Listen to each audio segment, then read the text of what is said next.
Today, I want to begin the first of two reflections on the affirmations about the Son, the second person of the Trinity, as they are found in the Nicene Creed. And so the Creed continues. I believe in one Lord Jesus Christ, the only begotten Son of God, born of the Father before all ages, God from God, light from light, true God from true God, begotten, not made, consubstantial with the Father. It's a very complex sentence, and it can be very difficult to understand. So we'll try to explain it briefly. So in the early church, there were some who believed that the Son of God was the equal of God the Father, that their relationship was one of equality. But there were others who did not believe that the Son of God was the equal of God the Father.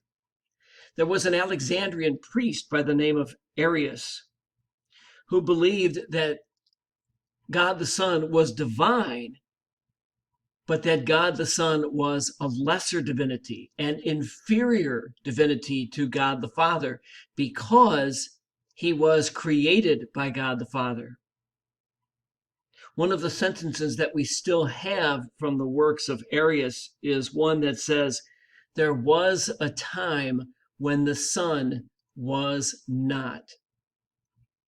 And so the Nicene Creed, in large part based upon the theology of Bishop Athanasius of Alexandria, refuted the claims of Arius. Notice what it says: God from God, light from light, true God from true God. In other words, God the Son is absolutely the equal of God the Father. And then it says, begotten, not made, begotten, not created, as Arius had affirmed.